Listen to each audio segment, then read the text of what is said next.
Mike Meyers asking that million-dollar question, am I on? I think I'm on. Is Scott? Sorry, I'm already looking at questions.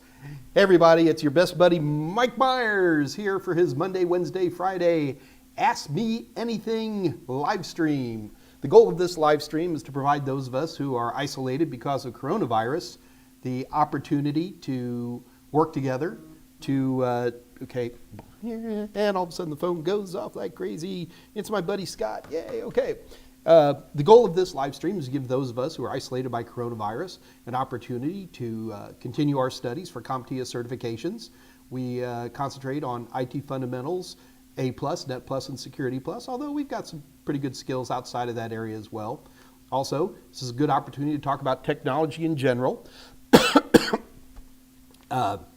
So the goal of this AMA is for me to answer your questions. So the number one rule here is ask me questions. So this will go on for 2 hours or until the questions end, whichever comes first. And so it's completely up to you to ask me questions so that we can build on. I do have some interesting questions that came in from email. I don't know if those of you who missed, I wasn't able to make it on Wednesday. I do not have coronavirus. Well, let me rephrase that.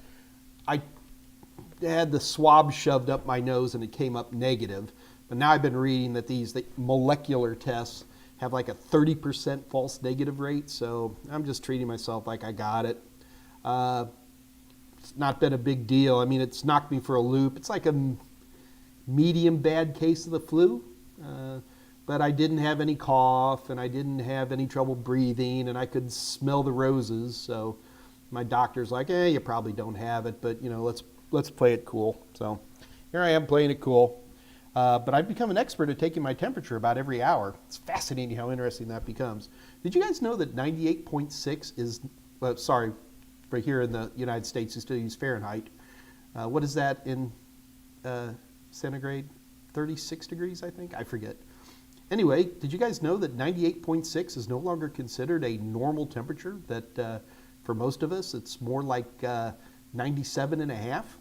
I didn't know this. Anyway, looked it up. So, yeah, so we're making it here. Still got a little bit of a headache, but we will endeavor to persevere. So I'm tired of talking about my illnesses here, but thank God that Scott Jernigan and Dave Rush were there to pick up on Wednesday. Thank you guys so much. I really, really, really appreciate it. And I actually logged in for a little bit and got to listen to Scott Jernigan talk about medieval stuff. He wanted to get medieval on you.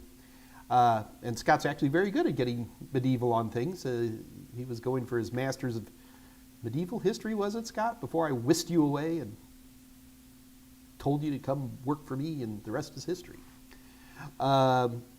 Anyway, so looks like, how are we doing on crowd? Yeah, we got a good enough group. Looks like all the usual suspects are here. I am glad to see you. So I do have some things. Geraldine, I'm actually particularly glad you are on today because you had sent me a good detailed email that I haven't been able to respond to. And what's been happening here is I've been inundated. I mean inundated recently. For some reason, I now have close to 12,000 LinkedIn connections now, which is great. But I've been really getting a lot of people pouring in, primarily from overseas, about trying to get a job. And the problem is I'm the classic American when it's like, just get out there and do it, and that's simply not realistic for like a lot of you UK folks or EU people or other stuff like that. So I've been doing some research here, and I just want you to know I'm working on this, is I'm trying to get some information for, in particular, the UK and EU in terms of how do people get jobs. Because my systems that I'm telling you guys, I don't think even really work over there. So I didn't want you guys to think I'd forgotten about you. I haven't, but bear with me as I get some good R&D, because it's good information for me too. So I do like that very much. Here, I literally just got another one right now. I mean, literally just came in. help me get a job. Well, first of all, so I'm going to save that. I'm going to save the get a job conversation for next week. Yeah, I don't have a cough. But we will be doing that. So especially those of you who are online who've asked me some questions on that, I have not forgotten you, but I'm such an American on this stuff. I need to have a more international attitude about this stuff. So I'm getting some good information. We also have some interesting, for some reason people keep bringing up DHCP, and that's fine. I'm glad to talk about DHCP, and but we can cover it. You know, we had started on Monday doing some of the IPv6 basics, and that seemed to be pretty well received. People enjoyed that very much. But I did get one interesting email that came in, and basically the question was, where does my internet IPv6 address come from? All right, because like with IPv4, all you're doing is you use your DHCP server on the LAN side of your router, and that passes out 192.168s or whatever. And as long as the router's connected and the router has the right routes in the routing table, which it does by default, then you're on the internet. But with IPv6, you suddenly get this, for me it's a 2600 address. Let me show you guys on my network here. Let me get this scrolled up and then I'll bring it over so you guys can see it. There we go. All right, so if you take a look over here on mine, you'll see that my IPv6, my internet IPv6 addresses, don't confuse that with the link locals, right? That's a different animal. My IPv6 address, and I know there's a temporary, we'll ignore that momentarily. We talked about that on Monday. But you see I've got this 2600 address. So everybody goes, so what this person is asking is going, Mike, where did that come from? Did you have to, you're telling me that there's no DHCP on the IPv6 side within your network, that there's this router advertisement. So how does the router know that first half of the IPv6 address? Remember, the last half is just generated by each individual host. That's easy. But where does the first half come from? So it's actually kind of an interesting question, and I thought I would show you exactly where that comes from. We'll take a look on my router right here. So what we have is the connection to this is my actual router right here. So if we look here on the broadband connection side, so this is the WAN side of my router. Do you guys see that? If you scroll down, here's all my IPv4 stuff. We don't care about that. Here's some IPv6 information.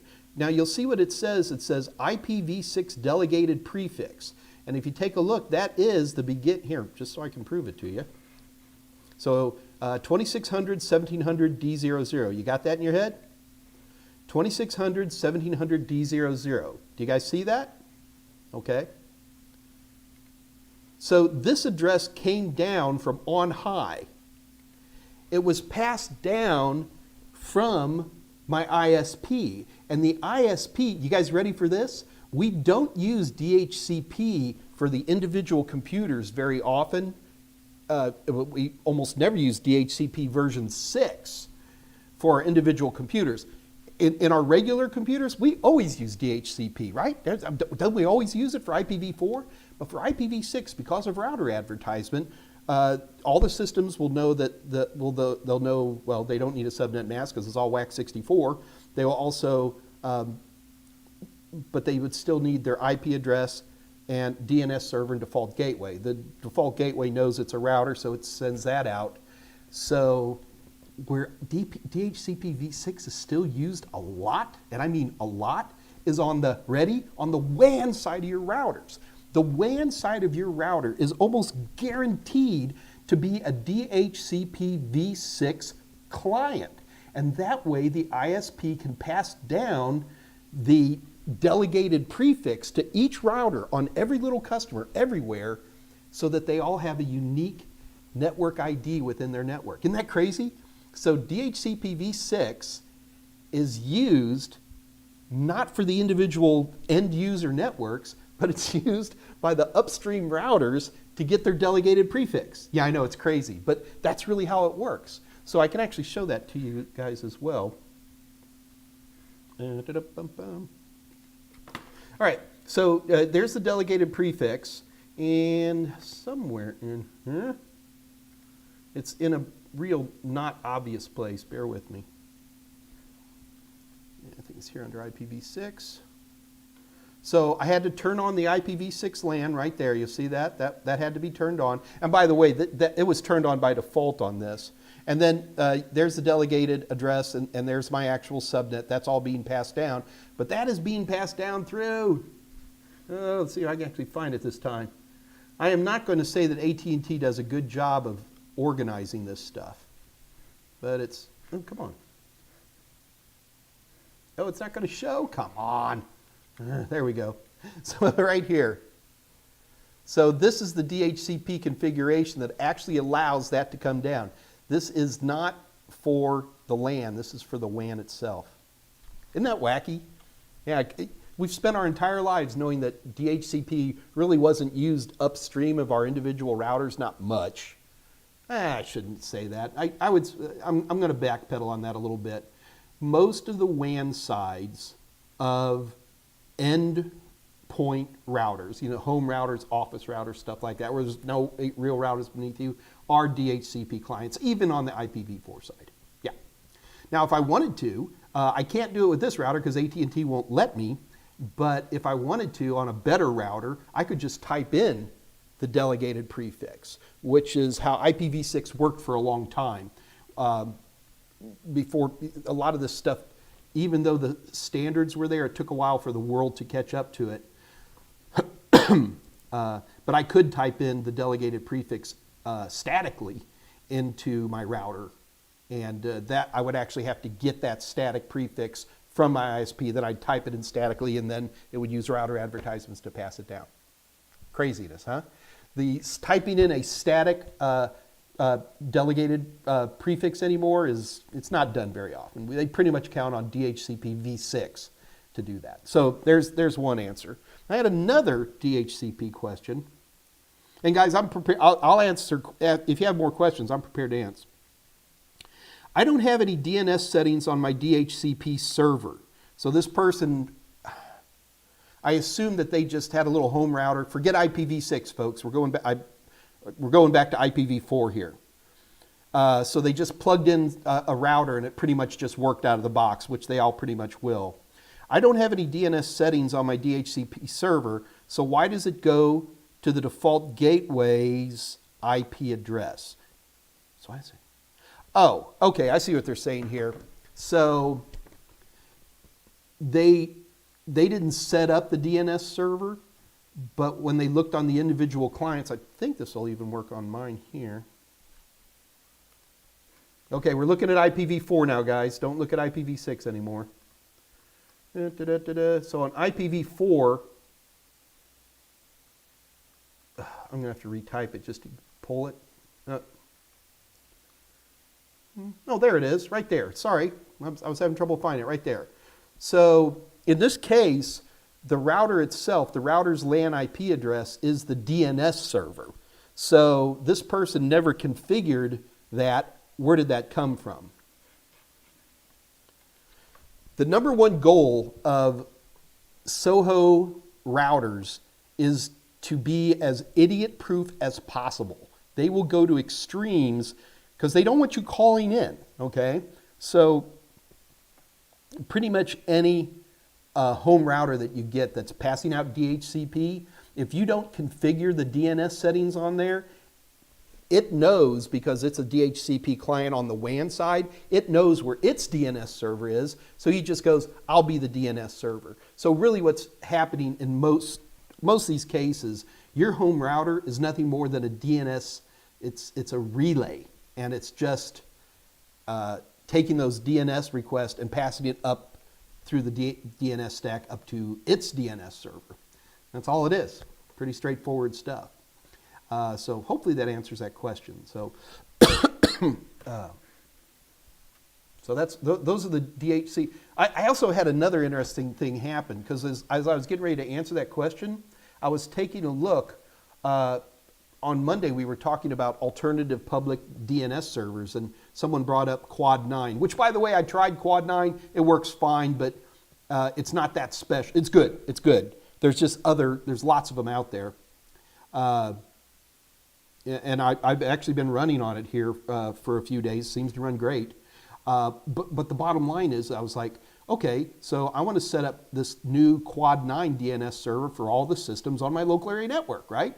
So I'll just go into my DHCP server on my router and set the DNS, right? Well, let me show you something kind of cool that it makes sense once I saw it, but it surprised me. So here's my DHCP configurations for my little home network. You'll notice that I can type in the router, I can type in the subnet mask, I can type in a DHCP range, but what can I not type in? I cannot type in a DNS server. And the reason is very simple. It's because AT&T likes it when you type in things wrong. Let's see if I can do this accidentally real quick. Let me get something that's inappropriate. And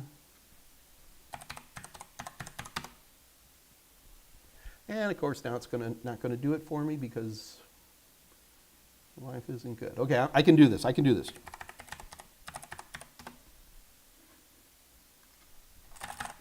I'm just typing in some gibberish on a search, and it's not going to work right now. Doggone it. Anyway, the bottom line is a lot of times if you do that type of search, and oh, I know a great way to do this.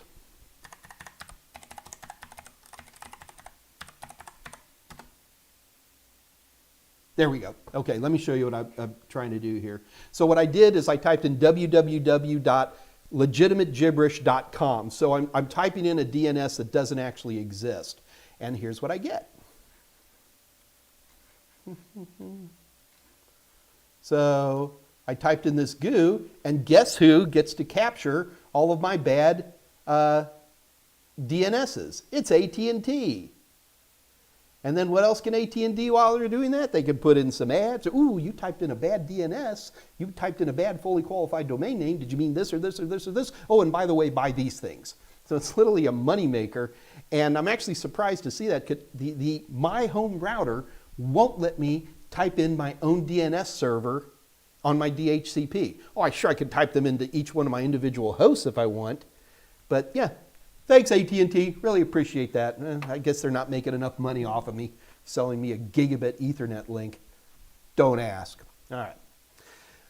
Anyway, so I thought those questions were kind of interesting. Those are the only, I really have got a tremendous number of how do I get a job?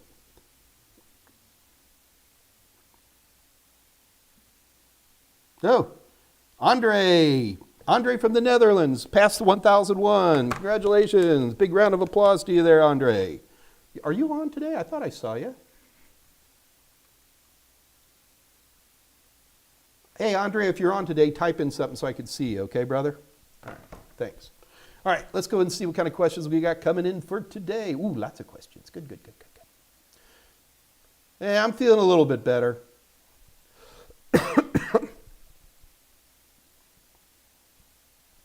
PvP Boy, A+ objective says to be able to troubleshoot mobile common symptoms. Andre is on. Cool. One of them is unable to decrypt email. Could you expand on that? Sure. Okay. So the thing you got to remember is that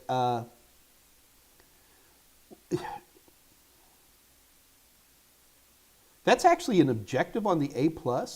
All right, well, there'd be two things that I would be looking at then in that case. Number one would be, are we talking about encrypted SMTP or secure SMTP?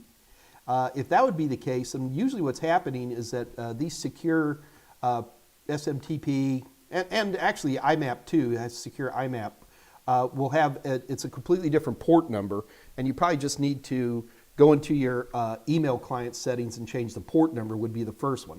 The second one, and I doubt that this is what it would be, but you know, I'd bring this up as a possibility, and that is you're actually doing full-blown point-to-point encryption. And you would know you're doing this because if you're doing this type of encrypted email, you've had to generate a key pair on your system. And that would be the big thing that would let you know this. You're not doing this through a web browser, okay? This ain't like Gmail or Yahoo Mail. This is, you're actually installing a client like Outlook or Thunderbird or something like that, and you have to make the certificate. When you installed the email client, there would be an obvious step where it's like, oh, if you want encryption, do you want me to spin you up a key pair? And you'd set up the key pair, and you'd have to give the key pair in a folder, and the folder would be locked with a password, even if just to access this password on your own system. That would have to be locked in. And the person on the other end would have to do that. You would have to go through a signed email before you could read each other's emails. So, I mean, there'd be some steps to it. This has been around for 20 years, and to be honest with you, I almost never see it done. So, you want to keep in mind, when we're talking about encrypted, like secure IMAP or secure SMTP, all we're talking about is it's encrypted from the server you're grabbing it from down to you. It's really not encrypted per se, as opposed to actually having point to point, like from the sender all the way to the receiver encryption, which is a completely different animal. So my quick guess, PvP boy, would be unable to decrypt email would say that you are connecting to the SMTP server but not on the right port, and therefore it's unable to decrypt it, and all you have to do is switch to a separate port, and suddenly everything will work fine.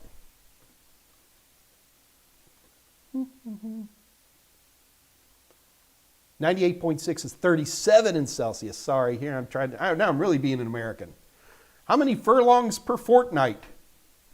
Come on, the Brits, you guys even use stone, you know. I always like to call my weight in stone because I'm so much lighter.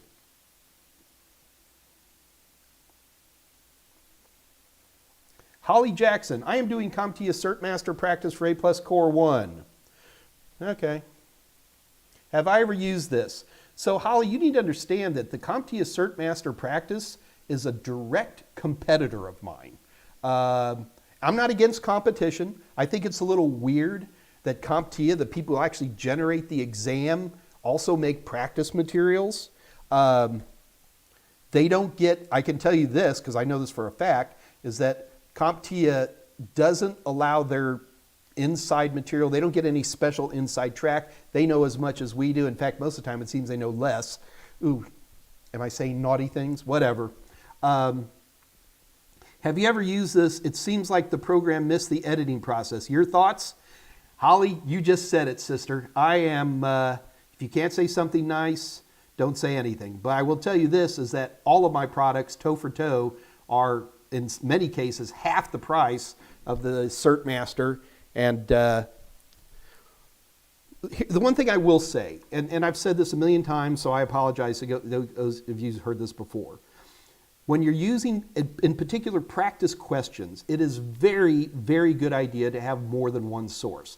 I think that the Total Seminars practice questions for A+, Net+, Security+, and IT Fundamentals are some of the best practice questions out there. Not only do I think our questions are good, but I think that we emulate the actual interface to make it more comfortable for you to, when you sit down. I think we go through a lot of hoops to make it really, really good, and we sweat bullets over that.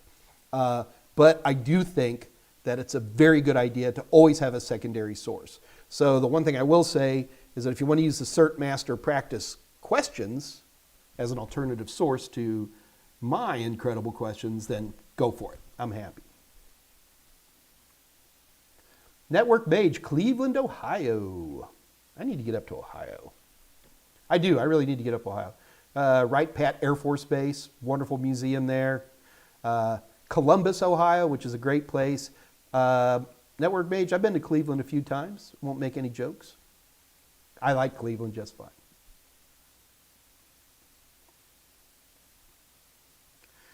Jao Sosa, can you use the man command on the actual exam? No.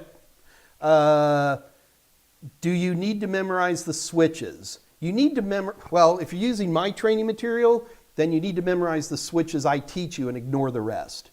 Like, for example, check disk. Right now, the only known switch is check disk /F, although /R is a pretty cool switch anyway. But you cannot use the man command on the exams, as far as I remember, at least. They may have changed things, but I don't think so.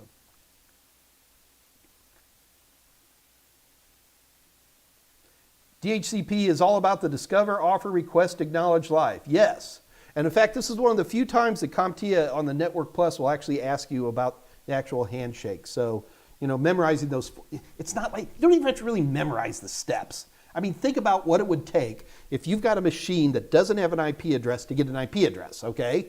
Number one, it boots up and goes, oh, I don't have an IP address, so it broadcasts, right? Says, I need an IP address. So that's going to be the actual discover where it's trying to find a DHCP server.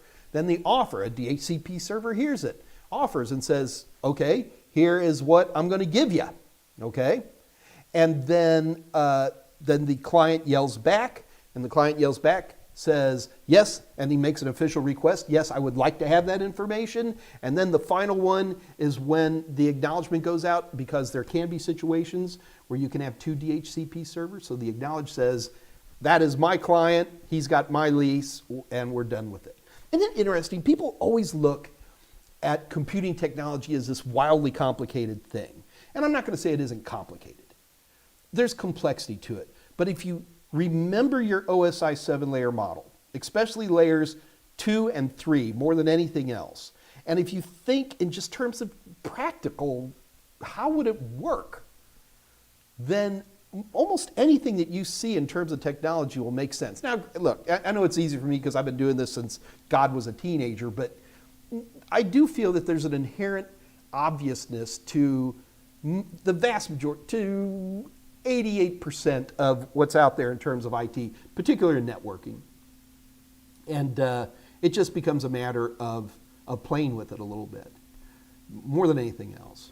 You know, remember, the number one reason I want you guys to take my training material is I want you to be a great tech. And then, oh, by the way, yes, you will pass that certification too. But become a great tech, and then the certifications become, I don't know, they're important. Of course they're important. Pay the rent for this house by, selling these types of training materials. But, become a great tech. The certification will get you in the door, but it's that technical interview where you can talk the talk is what's going to get you the job. So there's a lot of stuff CompTIA doesn't put in that I think they should, and I always separate it. I'll say beyond A+, beyond Network Plus, that kind of a thing. But you need to know both of them. I think you do. Mito Ghanem. I hope I'm pronouncing your name right. Hello, everyone. I hope we're amazing. Doing better health. I'm feeling great. yeah. FY, completed the core from Udemy. Ready for the exam. So, Mito, you might want to consider getting practice questions. I really do think, the perfect trifecta is going to be a book and a video and a practice question. I know there's some people out there who say books aren't required, and books aren't required. If you watch my videos, they have excellent coverage of all the objectives for whatever certification you're studying. I'm a book person, and this is really where you have to know yourself as a learner. I mean, are you a reader? Then get a book. Well, Mike, the videos are okay. Well, get them both.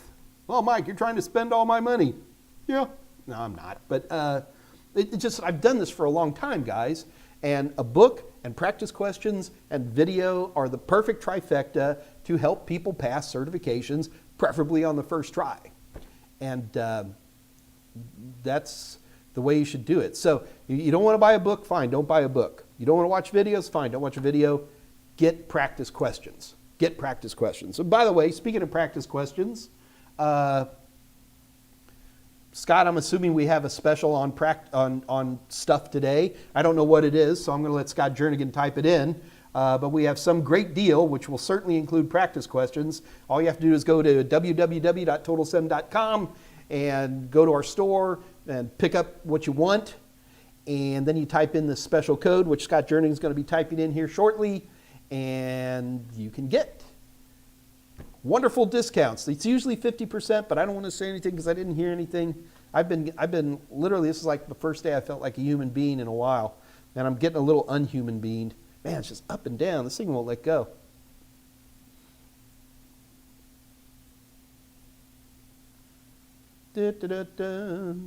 Elvin Gigum. Here we go. Special deals for this week. Thank you, Scott. 50% off total seminar Okay, 50% off all of our super bundles, which is going to be the videos, the performance-based questions, which we call Total Sims, and the Total Tester. And then if you just want practice tests, then you can also get any of our practice tests. And I'm assuming that even includes CySA and all that stuff as well, Scott? I'll bet it does. And then the code is MMLive615, and Scott's got it typed in there in the live chat. Take advantage. This is a ridiculously good deal, folks. And so go for it. Network Mage. Where do the ISPs house their backbone routers? Well, in that little closet next to the bathroom. I kid. So you got to remember, not all ISPs are necessarily going to be backbone. Now, when you say backbone, are you talking like an internal backbone for themselves? Or are you talking like big backbone interconnects between different ISPs? Well, I'll answer both questions. Okay, number one, you got to remember that there's arguably 3 different tiers of the entire internet. Now, I'm going to be very US-centric here for a little bit, but it does tend to work all over the world the same way. But in general, what you're going to have is the tier 1 internet isn't one company, or it's not the government. It is 8 or 9, and even that number is arguable, 8 or 9 companies who all hate each other's guts, all right? They are direct competitors, and they all hate each other. But the problem is there is no one company on earth that has complete coverage all over the world. So if the internet wants to be worldwide, and it does, these super big companies who have broad, they're called points of presence or network operations centers or whatever you want to call it. So like there'll be one company, again, sticking to continental United States, there'll be one company like level 3, which would covers probably 80% of the United States. And then there's another one, oh, how can I not think of these names off the top of my head? You can go on Google, type in tier 1 ISPs, they'll all pop up. Genetic Crossing, whatever. So anyway, you got these 2 companies, all right? And neither of them have full coverage, but they hate each other's guts. Remember this. So what they do is they create what are called peering agreements, okay? So a peering agreement basically says, I hate you and you hate me, but we're going to come together in this big, ugly, boring building that nobody's ever looked at in Houston or Dallas or Miami or whatever it is, and we will interconnect our networks there. I've actually been to these buildings. They're fascinating. You go up on a floor, and it's like the outside of the building's beautiful, but the inside is like it's not even finished. And you'll have a bunch of routers in racks that are in one corner. These are huge buildings. This is like 200 feet by 150-foot building, okay? And they just got columns, and it's all just solid concrete. And all of a sudden, you'll see a bunch of racks, and you know there might be, I don't know, 7 or 8 racks full of stuff, and they're surrounded by fencing with concertina wire on the top. I'm not kidding. And that and so one of these is going to be one tier 1, and the other one's always going to be another tier 1, and you're going to see 5 or 6 little pieces of fiber optic cabling interconnecting them, and that is the interconnection between these 2 major players. There's probably another network operations center in another town where they interconnect again. I mean, I walked into this place, and I have some pretty good clearances, and I walked into this place, and wow. I mean, I got patted down. You know, it's the only place I've seen an operational retinal scanner. Like, everybody ever play Half-Life with a retinal scanner? It's the only time on earth I've ever seen a functional retinal scanner. And they finally let us go up to this level, and there was a bunch of cables going up to like the next floor. And I'm like, what's that floor for? And he's like, we can't even tell you. I know what it was for, but I'm not going to make any speculation. Anyway, so that's tier 1. Tier 1 are internet service providers who don't pay anybody for access. That's tier 1. So tier 2 is folks who they're more like regional folks, and they have some peering agreements with other regional folks, or maybe 2 out of the top 8 give them peering agreements, but they still have to pay a little money sometimes. So those are called tier 2. And then tier 3 are people who have no real peering, nothing substantial in terms of peering agreements. They pretty much have to pay for all of their internet access. Now, tier 1, tier 2, and tier 3 are not laws of physics. They are not laws of man. They're opinions, okay? And you can really get into some nasty arguments with people going, no, we're a tier 1 provider. And other guys, no, you're not, you're a tier 2. And it's not worth getting into. So anyway, the bottom line is, finally getting to your question here. Sorry about that, Network Mage. Took me a while to get there. So if you're talking about like a tier 1 provider, they're going to have their own lines. Most of the time, they don't even lease them. They own them straight out. And these are the big old, they're 10 gig, lines. In some places, you're still going to see OC lines for the optical carriers. The 10 gigs are true Ethernet. So if you mean by that's their backbone, where do they house their backbone? Their backbones crisscross massive geographic distances, and so that's how that would work. So hopefully, did I answer your question? Did you ask me what time it is and I told you how to build a clock? Yeah, okay. Well, Network Mage, ask me more questions if I didn't cover it. João, my favorite Portuguese dude. You start talking about networks. I love the subject. I start installing Linux releases on VMs, and I don't study for the A+. First of all, João, there's plenty of networking questions on the A+ itself. In particular, but the A+ networking questions are really more interested in two things. Number one, if you have a single system, whether it's wired or wireless or Bluetooth or chimpanzees on bongo drums, how do you get this one system to connect to a network? That's the one thing. The other thing that the A+ covers is home routers, classic home wireless routers. How do you configure a router? And it's the simple stuff, default password, basic DHCP, and those types of things. So you're doing yourself a service by setting up those VMs and working on networks. You are covering A+ objectives. Now, granted, especially the last couple of days, some of the DHCP stuff we've done is really much more Network Plus than A+, but DHCP is on the A+. But more in terms of you have an individual system and how do you get it connect. And by the way, what's an APIPA address?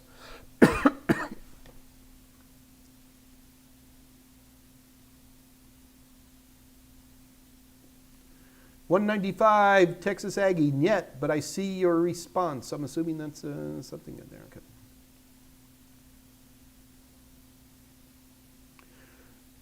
$19.95 Texas Aggie. So if you're 1995 and you're an Aggie, gig 'em. Sorry for you folks who are not from the United States or from the southern United States. Texas Aggie means that this person is affiliated with the Texas A&M University of College Station, Texas. And they have a ROTC program, officers who are training to become officers in the military, called the Corps, and they have a band, and I could talk about that for an hour. I'd rather listen to Scott Jernigan talk about medieval stuff, to be honest with you. Anyway, so 1995 Texas Aggie, that means you're about 25 years old, and you got a youngster? Oh, you graduated in 95 is my bet. Network Mage, question, is ARP-A result on a command prompt a reliable indicator of a spoofed MAC or man-in-the-middle attack? Yeah, it can be, but the problem is, in order for it to be, is that you'd have to know your network. This is what kills me about people, is that, so you set up even just like a home network, and you don't even know what your own home network ID is? Are you nuts? It's like here on mine. So here, you look on my network. So mine is 172, here's 8 different ways to look at that. 172.18.13.1, okay? That's my router. And the reason that is because I've set it up. The best way to fix a network is to know what it looks like before it's broken. So I've got 172.18.13, and that's what my DHCP server's passing out to. There, you don't believe me?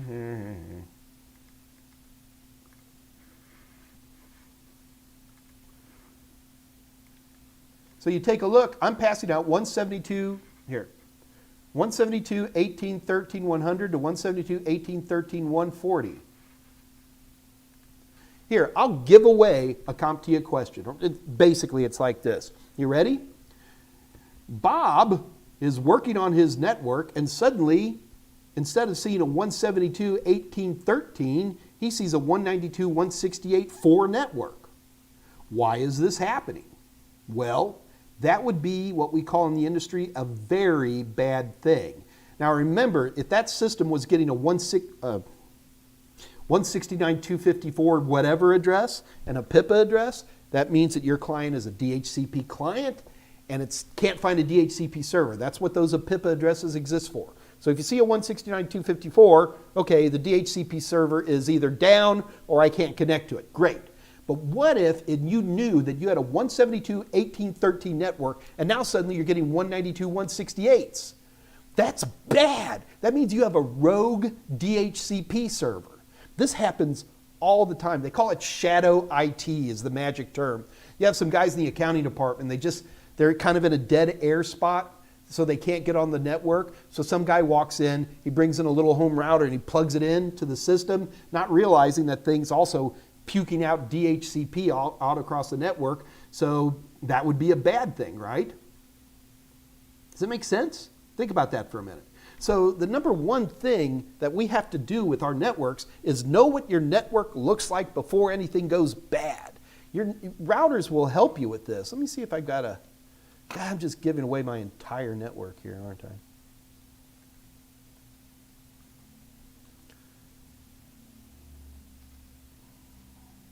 I'm trying to show you guys something. Bear with me. All right. So let's take a look at this. All right, so what we're looking at. I'm just giving it all away. So these are all the different devices that are on my network. See this? So not only do I obviously know what my network ID is, but I know what's on my network. It's really important, because if I don't know what's on my network, here like this, I don't even know exactly what that is. I'm going to be checking that out. And that's the other thing. That's how I always name all my systems, so that I can figure out what they are.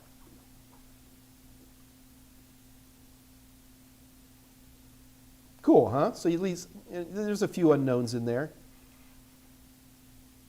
So generally, I would make a point to know what's on my network.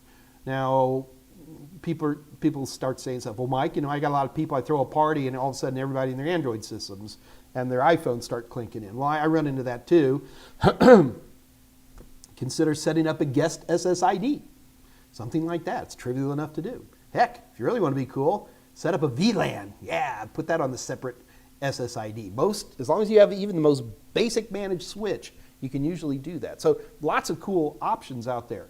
So then, and only then, would something like ARP-A be useful to me, because it would show me, in particular, weird MAC addresses that I don't recognize. And look, you're not going to sit here and go through an ARP-A and go, oh, I don't know that MAC address. Nobody's got that stuff memorized. But what you can do, especially with your known stuff, your home theater systems and your desktops and your phone and your girlfriend's phone and your boyfriend's phone and your printer and all these things, you do know those. And at least you have a piece of paper, or you've got something out there you can look at quickly and easily to document that. I keep all mine on my phone. So, like if I add a new device to my home network, I go through a process of actually, hello, cat. You're still not dead. I go through a process of logging all this stuff in, so that then I can do stuff like look at ARP-A and say, ooh, I don't recognize that one. I don't do it a lot.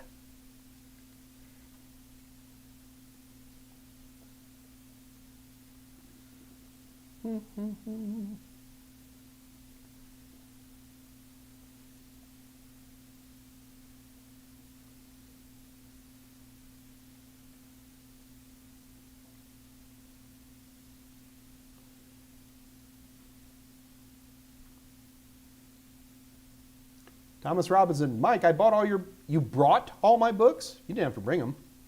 I know what you mean, I'm teasing.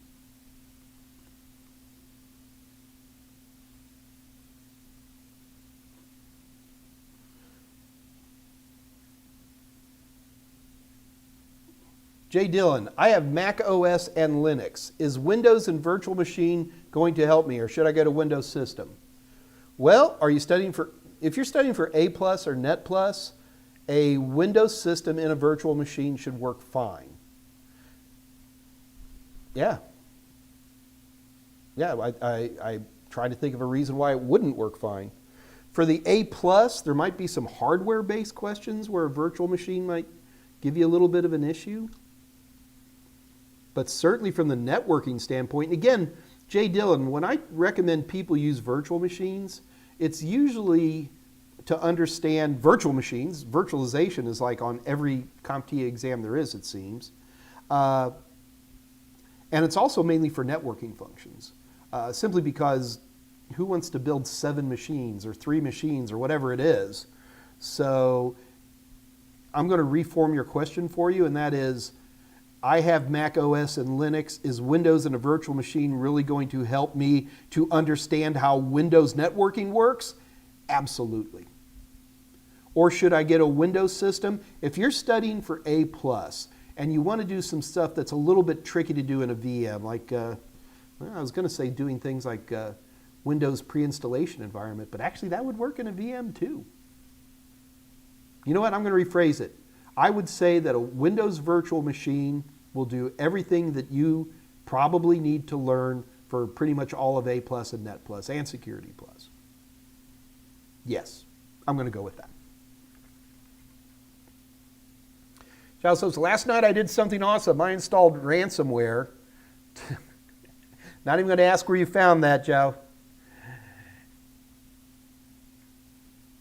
The theory, if we don't let the process end and generate the token with the wallet to pay the bad guys, we lose all the data. So what was the result? Unfortunately, it's what happened. Yeah. That is a problem with ransomware.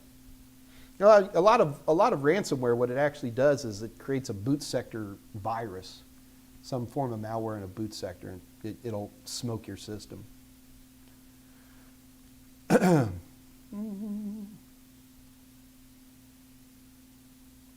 Joe, I got to tell you, you learn by doing stuff like that. I hope you did it in a virtual machine and didn't do it in an actual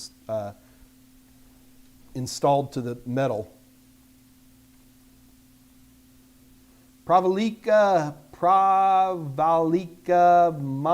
Mamidi. Well, looks like you're being helped there, so I'm going to let that one go. Network Mage, how do I get a job in a Tier 1 ISP NOC center? I don't know if you'd want one. I think it's some of the most useless. It's hard work. Okay.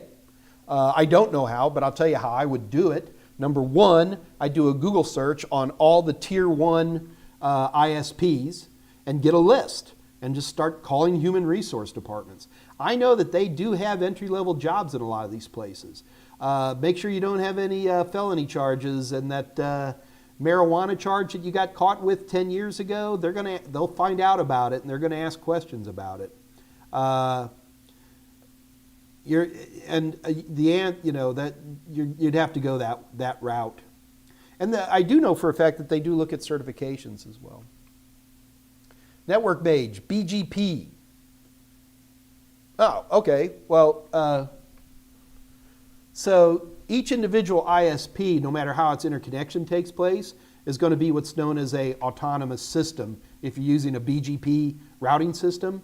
And if it's a really far-flung ISP, then it can often have multiple autonomous system ASN numbers assigned to it. There's something like 30,000 autonomous system numbers already. And you got to be careful with BGP. BGP is the top of the internet, the routing protocol for the top of the internet, but that doesn't necessarily mean that every BGP is at the top of the internet. You can have tiers of that as well. So but each autonomous system would still have its own internal backbone as well as a interconnection of different ASNs. So actually, I think I'd make it an easy answer. The answer would be is that the backbone would be stored at each network operations center within that area, whatever it might be, or the world. How can I get in and tour one of these level 1 NOCs? You can't. It's maybe if you knew somebody. I mean, the whole reason I got to tour that one NOC is I happened to know somebody who worked at a federal level Department of Justice thing that had badges and guns, and they managed to get me in, and I still barely got in. And I didn't have very high clearances, but I had some clearance. The security in these places is unreal. Like, I'd gone through all this clearance, and they let me in, the double dead man doors and all that stuff. That's actually a Security Plus question. What's that called? The 2 doors. You open one door, you come in, and then that back door's locked and the next door's open. It's to prevent tailgating and stuff like that. Anyway, so we go in, guys with the little things coming in their ears and glasses, and they all were like 6'6" and wearing dark suits. They escort me in, and they sit me down in this conference room, this beautiful, like 30-foot long, beautiful walnut table, one of those conference tables kind of shaped like this. The entire room was a huge oval. It was gorgeous. Except the walls, there was nothing on the walls. It was an oval. The walls were oval. There was no corners, right? So on one side, there was like a credenza and a coffee machine and stuff like that. But the other 3/4 was just gray. And the guy comes in, he goes, okay, well, all your credentials are cleared, Mr. Meyers. And he okay, light it up, Bob. And all of a sudden, all the walls went clear. And then now we could see all the guys working. It was like science fiction. That was pretty cool. That was 10 years ago. It's probably improved since then. Oh, by the way, these network operations centers are never in a nice part of town. You know, Network Mage, here's the other thing you do. Ask. Just ask. Again, get on Google, type in Tier 1 ISPs, Level 3, like here in the States. And they all have public relations departments, and you might be surprised. I hate to sound like a boomer to y'all, but one thing that I think my generation has that you guys don't is that we don't mind getting on the phone and talking to people. Younger people have all kinds of stuff that you guys do better than us. I'm not apples and oranges, but as an old geezer, I'll talk to anybody. Yeah, man, worst they can do is say no. Adrian Torres, can you explain the better option for when a printer is experiencing DHCP issues? Should you create a reservation or just assign a static IP? All printers always need a static IP. There's 1,000 reasons to do that. Biggest reason to do it is because your driver gets screwed up on a system and it can't find it and all this. So within Windows and within Linux, I don't know Macs that well, but if you want to install a printer and you're having problems, you can always just type in the IP address, hit enter, and Windows will invariably find it. So the answer is always assign static IPs to printers. Well, that's what I do. That's not an A+ or a Net Plus question. That's just being a good tech. Should you create a reservation? No. Anytime you make a DHCP reservation, now be careful. Now we're confusing things, okay?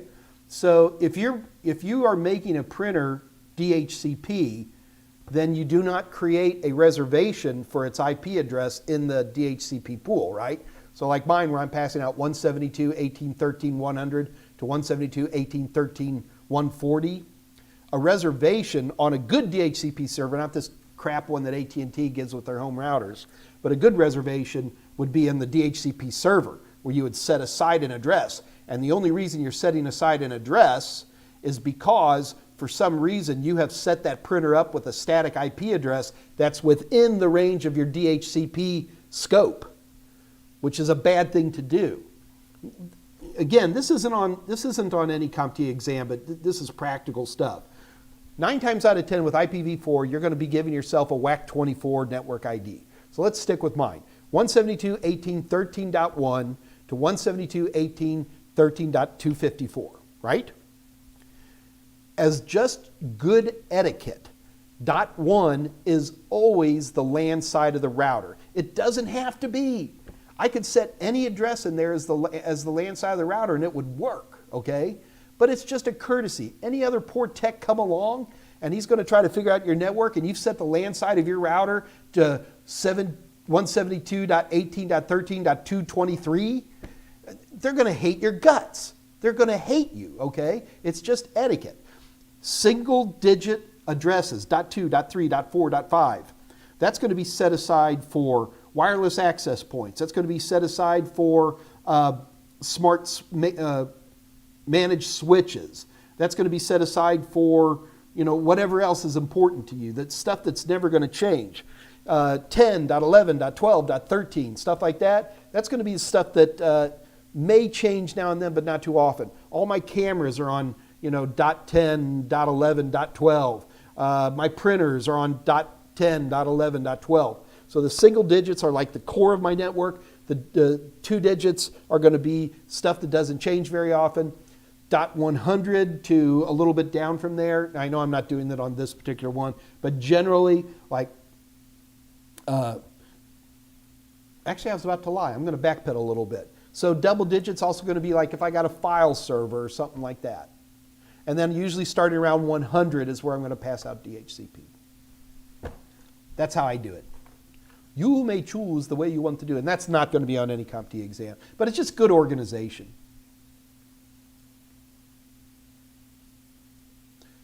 Zach Murphy, I'm going to try to go in the Air Force and do cybersecurity. Good for you, man.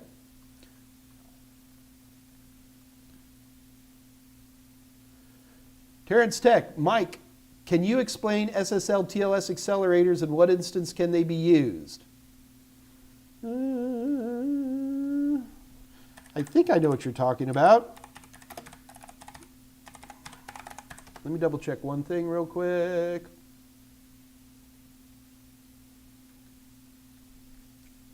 Okay. So there's 2 kinds. I just wanted to make sure I wasn't a liar here. So when we're talking about SSL TLS accelerators, that's usually done on the server side of something. Like say you have a web server, okay? So on the web server, one of the biggest problems about TLS is that because it uses asymmetric encryption is slow compared to symmetric encryption. So if we can have something that offloads that initial, what they call the TLS handshake, when some client is trying to connect under HTTPS, if we can offload that work from the CPU, then that speeds things up. Now, you could put one in a client, like your little system at home. These usually manifest as a card. And you could put them in at home, but that would be weird. I've never heard of anybody ever doing that. The problem is you've got a server and a lot of people are hitting it and you want to offload that. What I've seen, usually in a more production environment or even in a cloud environment, your TLS accelerator is a separate machine, completely separate machine that handles all that. So that would be, am I answering your question here, Terrence Tech? Can you explain SSL TLS accelerator? What instance can they be used? Yeah, the big place you're going to use them is in web servers, or you're going to have some box that's in front of the web servers that's handling that. And it just takes the load off of the servers to handle the TLS connection.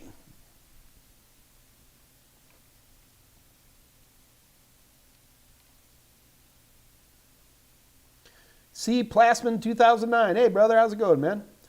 How are tier 1s connected with each other internationally? Mainly through undersea cables more than anything else. That's actually an interesting thing because most undersea cables are done by individual companies. There's plenty of exceptions to this. Anything I say here, you can find an exception to. But like, it's really kind of famous is that Facebook pulled some transatlantic cables, and anybody who connects to them will actually create some form of lease Or then they end up getting pressure to do period agreements with Facebook. How's that for interesting? But these are usually underwater cables that use very specific protocols. It ain't Ethernet. ATM-based asynchronous transfer mode, not automatic teller machine. Jay Dillon, I am wondering if I am at a disadvantage because I've been using Macs for so long. Not at all. Macs are great. We use Macs like crazy at Total Seminars for video production and stuff like that. Michael Smyer uses Macs as a development platform for our web page and for our total testers and stuff like that. It's a natural and beautiful way to go about that stuff. I will say you're at a disadvantage in one aspect, and that is CompTIA A Plus and Net Plus in particular are pretty Windows centric. So you need to get some practice in. But the skill sets, I mean, understanding DHCP works the same pretty much anywhere. Understanding ping works pretty much anywhere. I guess there could be some subtle differences. You do a ping in Windows, it'll run 4 times. If you do a ping on a Linux or a Mac machine, it runs forever. Little things like that. But other than that, no. I mean, but you do need to play with it, Jay Dillon. You absolutely do need to play with a Windows machine. C. Plasman, are there connection sites and DMZs at the borders of countries? Not necessarily, no. Usually the connections are all at these network operations centers that are all over the world.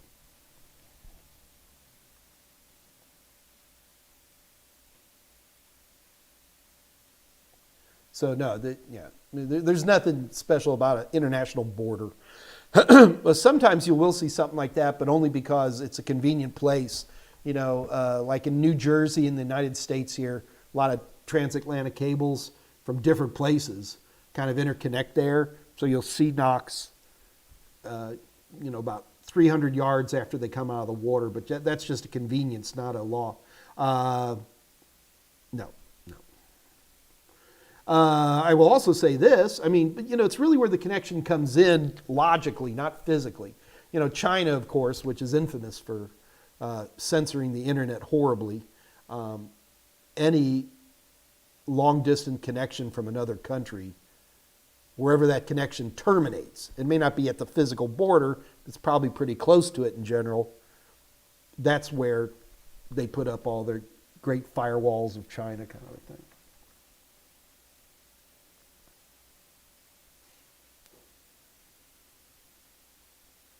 When you lose your connection, host defaults to a PIPA.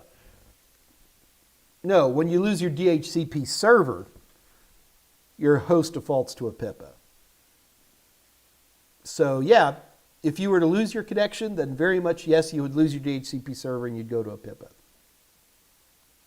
E. White, Hookham, University of Texas, terrifying. Medieval questions, please? No, I'm not, we'll get Scott Jernigan back on for that. And we'll do that on a day other than Monday, Wednesday, or Friday. Andrew Hutz is making a chainmail shirt. Nerd.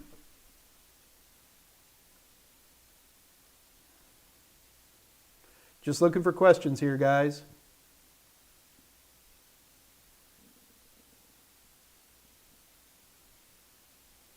Skylar, DHCP Rogue, not Rouge, Rogue.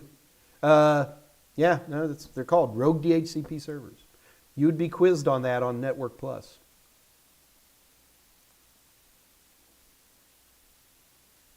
Jay Dillon's leaving us or has left us.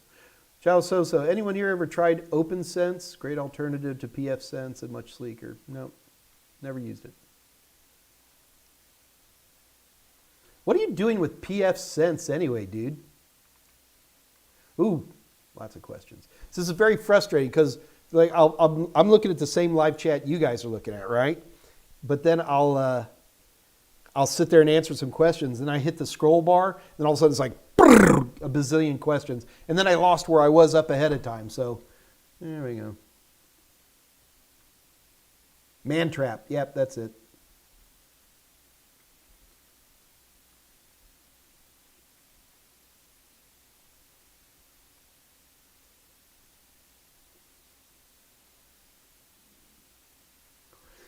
Which one is harder between the 1001 and 1002? Most people say that the 1002 is harder.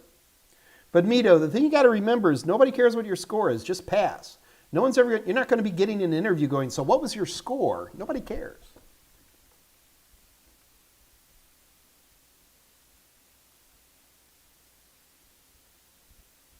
Cogent Communications. Yeah, Joe, they're here in the States as well as a tier 1 provider.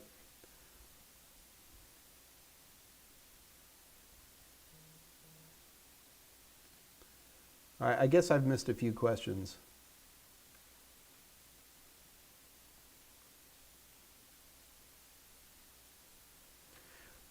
Azadz, A-S-A-D-Z. Hi, Mike. My question is that with all the advancements that's happening with cloud computing, is it worth doing some server certifications for career or go cloud-based only? God, honestly,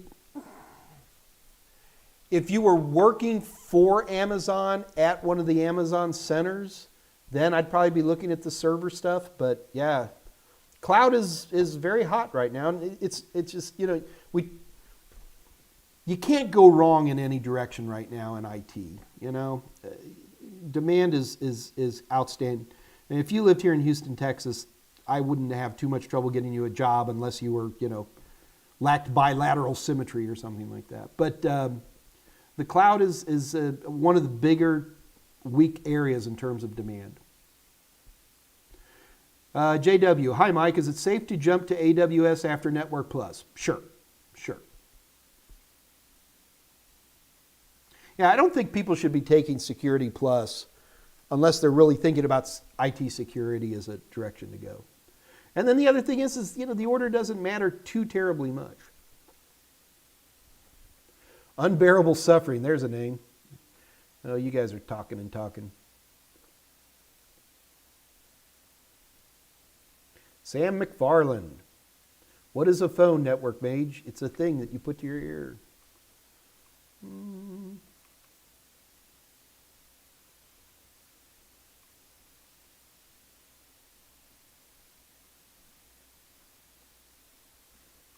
No, is Father's Day's coming up? Oh, yeah. Okay.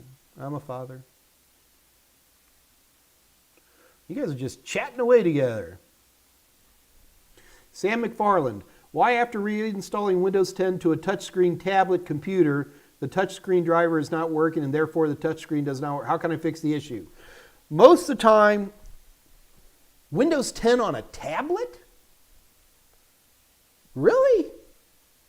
I'd like to know the make and model of the tablet that you're using.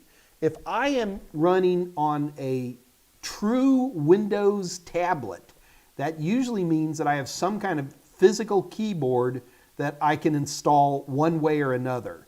And the answer is I don't dare do an installation on a tablet without a keyboard. And for the record, I usually have a secondary monitor ready as well, simply because people run into the problems that you've run into, Sam, with the drivers for the touchpad.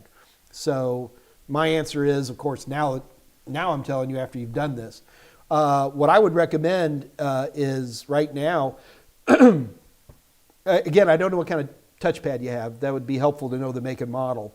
But if it's got a USB, plug one in.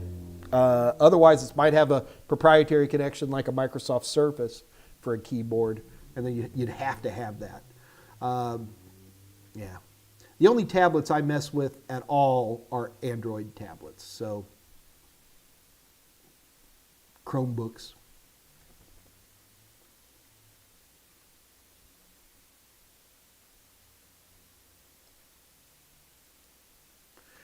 Network Mage, is there a career in specializing in BGP networking? Yeah, there sure is. But I mean, you're going to have to get some chops in. BGP is like the top. I mean, the few guys I know who work at that level all have bachelor's degrees as an absolute minimum and have 5 or 6 years and they have all the way through CCIEs, Cisco all the way. If you want to be in BGP networking, you will be a Cisco person. Sam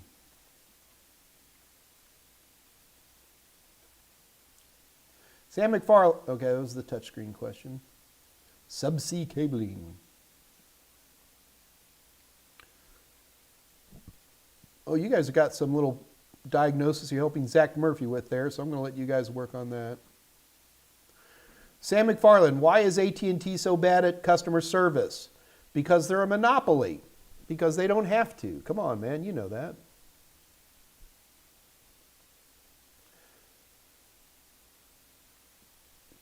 Okay, so you guys have some kind of, Zach Murphy has some kind of question. Dude, if you got a detailed question, you got to send me an email. So please, please, please. And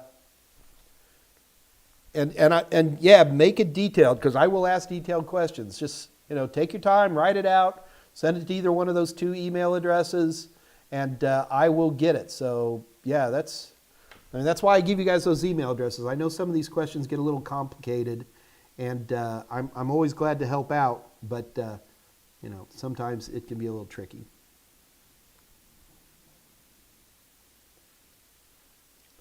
C. Plasman 2009, Mike, there was an English show in the 90s called Connections. The guy spent more than one episode talking about the first transatlantic cables and how they were made for telegraphy. Yeah, I think I may have seen that show. It was an interesting show. Nigel, is your new Security Plus book finished so I can buy it? Why do I need a new Security Plus book, Nigel? Are you talking about the upcoming SY0601, which has not even been officially announced yet, I don't think, by CompTIA? All I will tell you is this. When CompTIA allows the new SY0601 exam to come out, I will have a book and probably videos for it at that time. But until then, no. The current exam is SY0501. The books that I have, the videos that I have, the practice questions that I have are all for the current exam, which is the SY0501.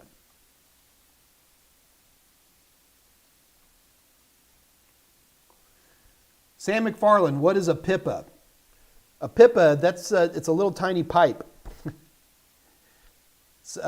Seriously, automatically programmable IP addressing, a PIPA addresses.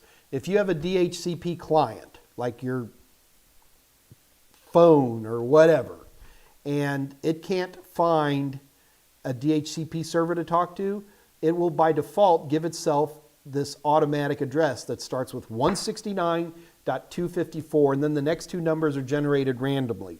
The goal of an APIPA address is to allow a system to at least talk within the local area network, because if one machine on the LAN can't find the DHCP server, odds are pretty good none of them can. So they'll all flip over to 169.254s, and like your shared folders and shared, all that kind of stuff will keep working, but you won't be able to get on the internet.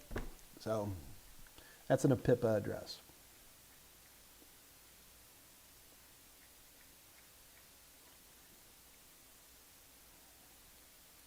Oh, so Giles Sosa, I just bought a NIC with 4 LAN ports.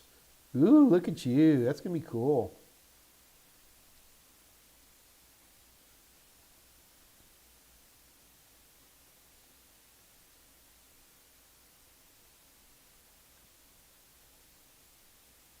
Network Mage, question.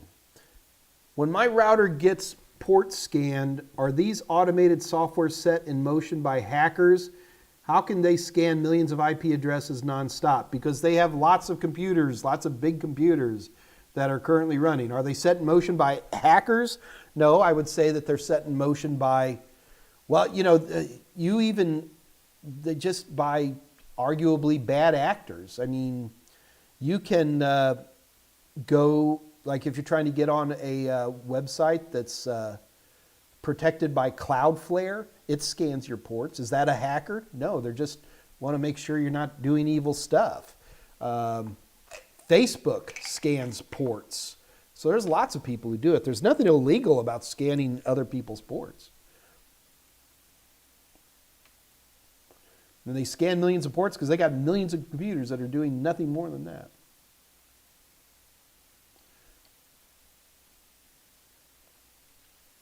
Where are some places that give me the test?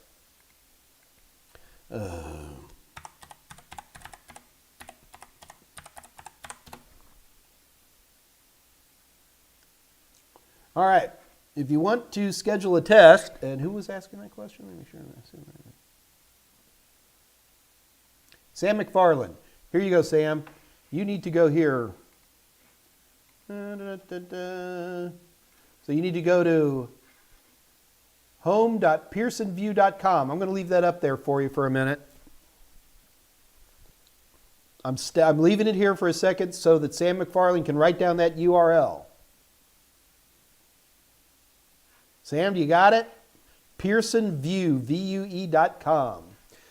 PearsonView.com is they give out all the CompTIA, they give out just about everybody's exams. You talk about a monopoly almost. And they have testing centers all over the world. And you go to these sites, and then you go to Pearson View, and it asks you where do you want to take it. And you can search by zip code or town name or anything like that. You find a testing center that's nearby to you, and you say what test do you want to take, and you say CompTIA Network Plus or whatever. And so you go on their site, and they go, okay, what day and time do you want to take it? And you type that in, and then it says, okay, pay money for the exam. That's really where you pay money for the exams, is at the Pearson View. Now, if you want to, you could pay full price, or you can take advantage of discount vouchers, which will save you some money. So it's not a ton of money, usually about a 10% discount. Lots of people sell discount vouchers. Total Seminars is one of them. And you can go to my website, www.totalsem.com, and you can buy vouchers there. So it saves you a couple of pesos. So then when you're at that Pearson Center and it says, give me a credit card name, you can also say, no, I have a voucher, and you just type in the voucher number, and then they go, okay, be here Saturday on the 14th at 3 o'clock. And that's how that's done.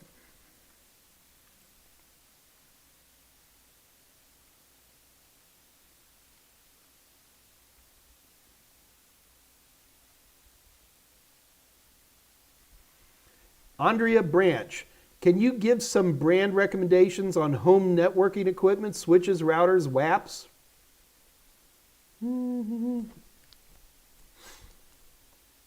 Well, honestly, Andrea, you can buy, when you talk about a wireless router or a home router, like, do this without causing damage.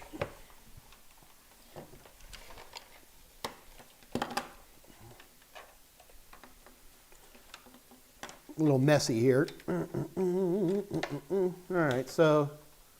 All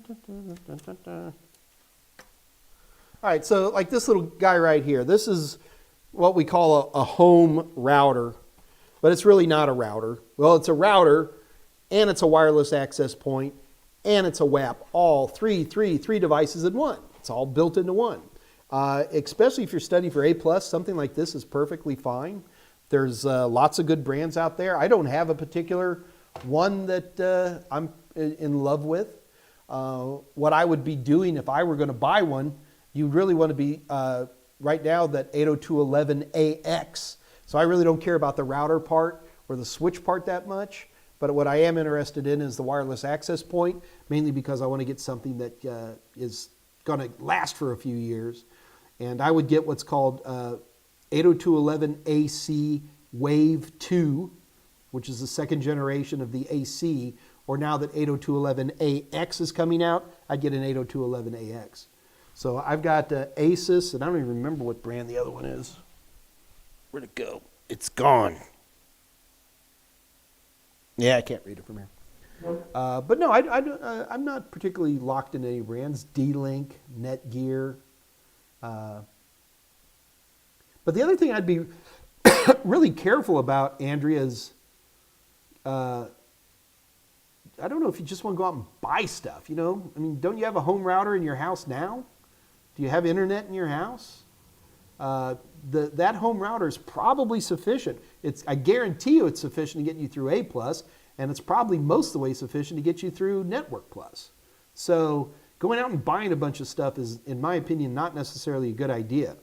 And again, Andrea, assuming you're in the United States, Craigslist is a great place to buy cheap stuff that nobody wants, that most of the time works just fine.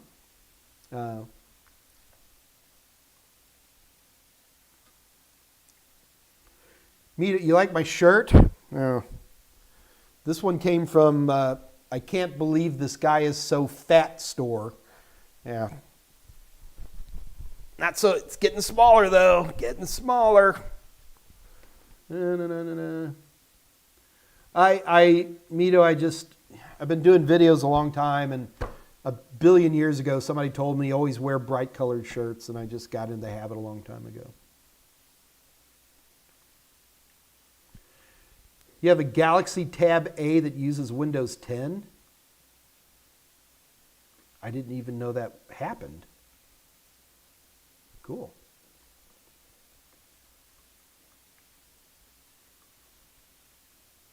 Oop, here comes a bunch more questions.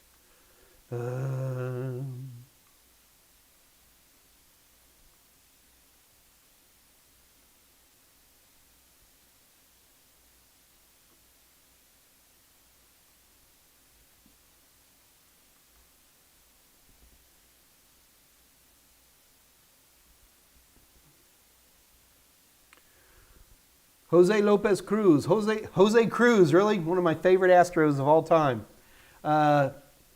What are some entry jobs that you know someone can get with CompTIA certifications? A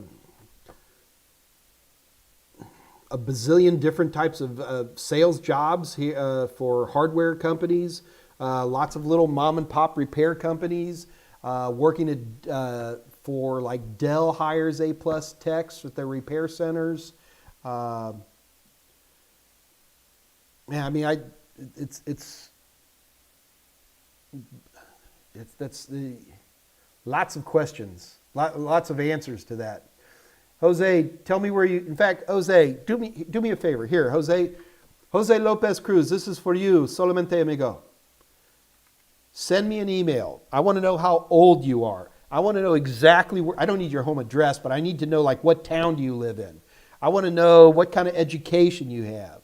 I want to know your marital status. It's important because single people can move a lot easier than married people can. I want to know what your work experience is. Send me a resume, and then I'll be able to give you some real information on that. Yeah, this has been really building up to a head, and I'm going to have some. I'm working on some good answers for that. So this is for you, Mr. Lopez. Send me that information. You got my email address? Send it to me, and I will help you out directly. In fact, if it's okay with you, we'll talk about it here in the AMA, but I will get that answer for you. Oh, now you tell me what it is. It's a next book? All right, let me look it up real quick. Let me Google that for you.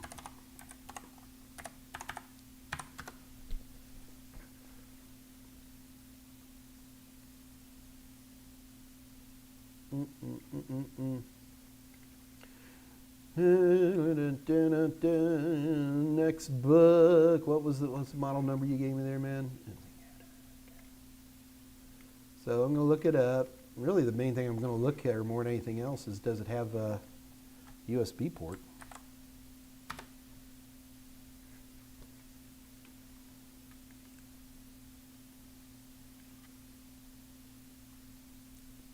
Okay, yeah, I'm not aware of these particular ones, but looking at the next book you're talking about, it comes with a default proprietary keyboard that snaps into the bottom of it, and you'd have to have that.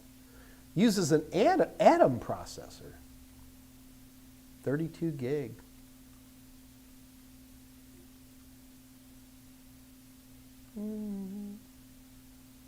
What I'm looking for now is, does this one come with a USB?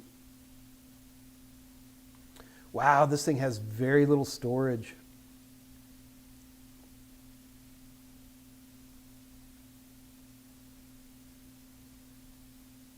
It comes with a micro USB connector. So there you go. So you take you get a micro USB to USB-A adapter. You can pick those up just about anywhere. Plug a regular old keyboard into it. That way you don't have to get the detachable keyboard. Because a regular keyboard, you can get a cheap one for $20. These detachable keyboards can be really, really expensive. But that's what you're going to need to do. You're going to have to get another keyboard on there. Azads, one more. Is it really important to learn how to subnet apart from CompTIA exams? Yes. The problem is for so many of us, because we're learning in a home environment, we don't see where subnetting really happens. And that's where the ISPs, or you have a internal network that's highly routed, that's where subnetting happens. And so subnetting happens all the time, all the time.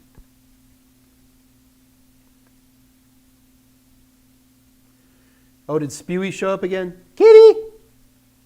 The cat is deaf. I mean, the cat is stone deaf.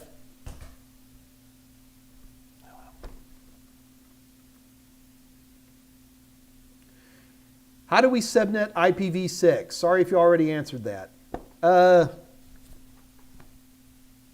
Subnetting IPv6, so you remember like with IPv4, if we only had to subnet on the dots, you know the WAC 8, WAC 16, WAC 24, subnetting becomes really easy, right? So if I have a 10.0.0.0 network, it's really easy to, if I'm at the dots, I can subnet it into a 10.1, a 10.2, a 10.3. If I have a 10.3 network, it's really easy to subnet it into a 10.3.1, 10.3.2, 10.3.3. It's kind of the same thing right now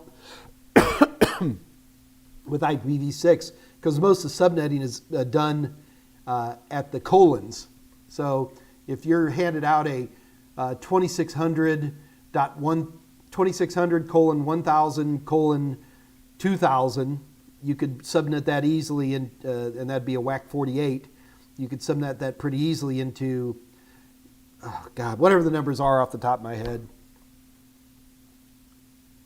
No one's going to ask you to subnet IPv6 on any CompTIA exam, though, I can tell you that.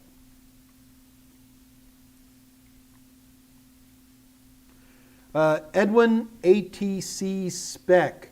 Hey Mike, what kind of network monitoring software can you recommend for a small business? You'd have to answer me a few more questions on that. There's a lot of, what would I recommend? You know, I'd have to think about that for a minute. Man, is Michael Smyer on by any chance? What is he using? I don't even actually monitor our own internal network anymore. We got Michael Smyer does it, and he's I'm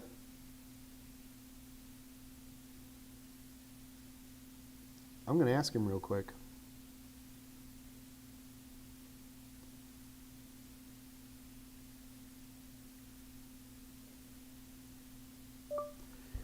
What software tools are you using to monitor our network these days? Let's find out what he says.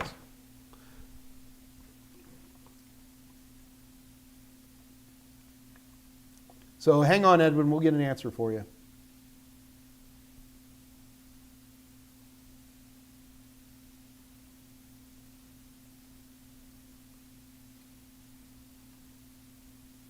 Did Adrian get in trouble?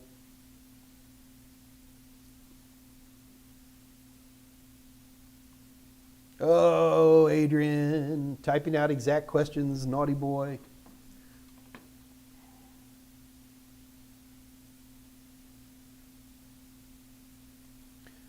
But at Adrian Torres, how do you know what action to take when a phone is exhibiting malware symptoms? Should you update the OS? That's already going to be happening. Reinstall apps, or just, those are my only three options.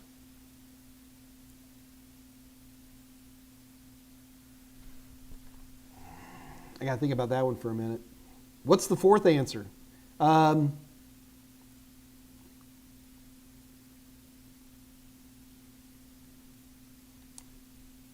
In the real world, if those are the only answers you gave me, I would say restore to factory settings.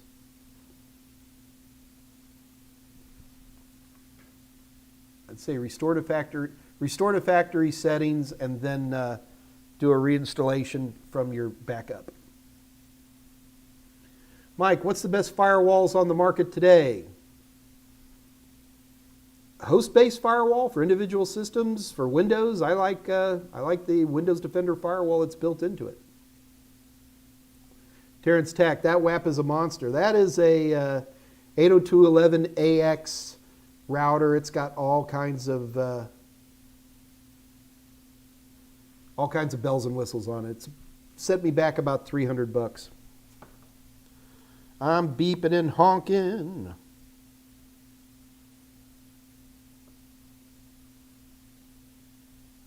Like a lot of you guys are actually sending me messages while we're still online. I'm not going to be able. How are we doing on time? We've got 30 more minutes. Russ Morgan, if you on the fly set a VLAN on a port, there is no effect on traffic on that port. It just keeps flowing but isolates the traffic from the other ports? Yes. In fact, you actually see that done sometimes, Russ. Like for example, if I've got two WAPs, stretching it a little bit here. So one WAP is just for the front of the coffee shop for customers, and the other one is like an internal WAP. I can set separate VLANs on the ports to isolate that traffic, and then use either inter VLAN routing or an exterior router to firewall and route the traffic.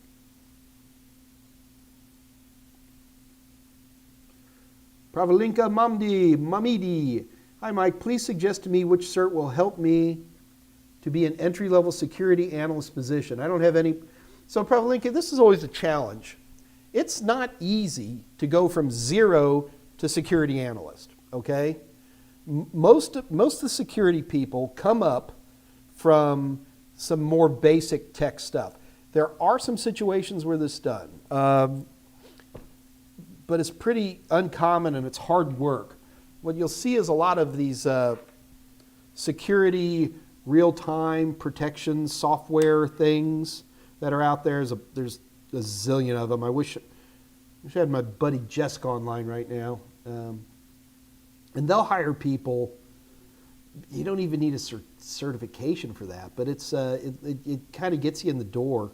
Do a Google search for real-time network protection or monitored network protection. There's a bunch of names out there, and a lot of those guys hire, but it's grunge work, man. I got to tell you, especially as a starting person, you're going to be not going to be making that much. You're going to have the midnight till 8 in the morning shift, that kind of a thing. So I don't think it's a good idea to think from somebody going from 0 to any form of IT security. It's just not how it's done.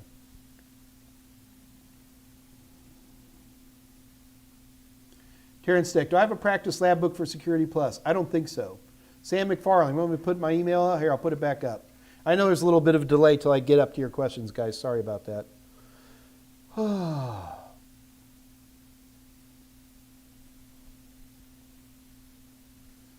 Scott Jernigan already had it taken care of. Look at you, Scott. You're on top of things, man. Sven, Mike, Sven. Why am I talking like Jewish? Hey, with a last name like Meyers, I can do it, get away with that. Zabbix. That's it. Thank you, Michael Smyer. Zabbix. Zabbix.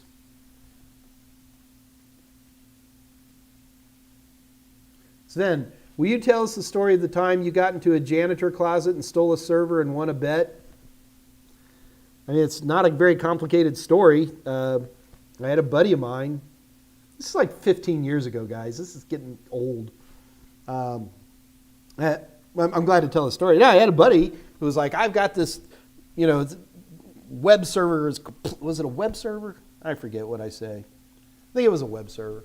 Anyway, he was like, Mike, you can't get to this server no matter what. He thought I was going to try to hack into it, right? And I was like, okie dokie. And I actually did try to, get into it with his permission. And he had it locked down pretty good. But what he didn't do is he didn't lock the door. So I just walked in like Bob from accounting and walked in and unplugged it and took it home. And nobody said a word. He calls me, you. Okay. It's a lot easier to work on a system when you've got it on a bench at your house, I'll tell you that. And that's basically the story, Sven.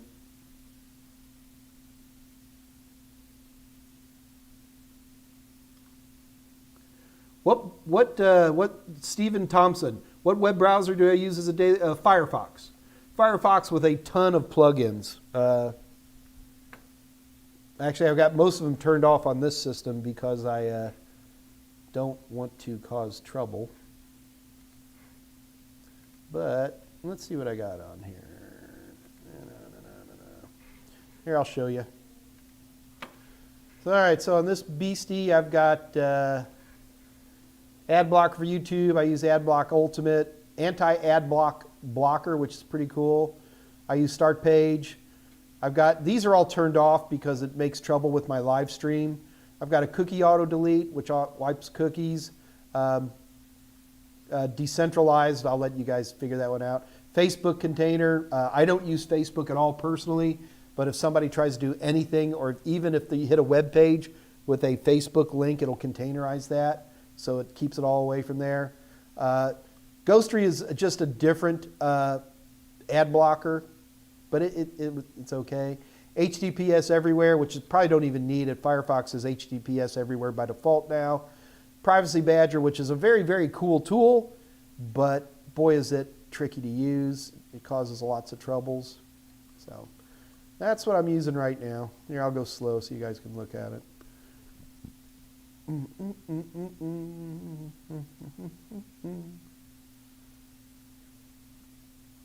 There you go. All right.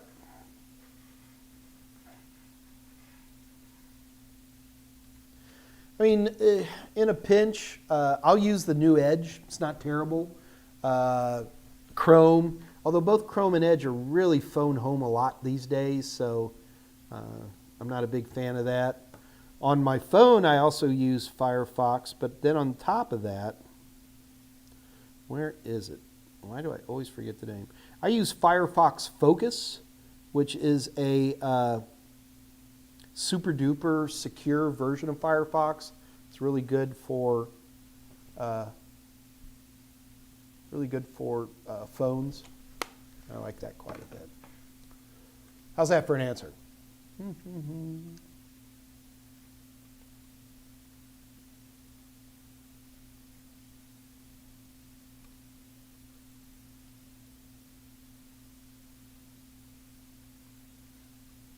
Andy STL. Mike, bought your 501 Security Plus Total SIMS exam questions. Having trouble with domain 3 and 5. Also watch your Udemy course. Okay. Well, Andy, that's what we're here for. I mean, that's the entire function of this AMA is for you to ask me questions. So, and I don't even remember what domain 3 and 5 are off the top of my head. I got to pull up the objectives just like anybody else. But you know, the goal of this is for you to ask me questions. So any particular issues or topics that you want me to talk about, you can just post them here in the live chat. Man, today's moving fast, isn't it? But equally so, if you have any questions, Andy STL, and you feel the question's complicated, I might need to work on a little bit, whoops. Here's my contact information. Just send me an email. Send it to either one of those. You don't have to send it to both. Just send it to one or the other. And I will look at the question and I'll answer it for you. So how's that for easy? And that's literally what I'm here for, is to help you guys out.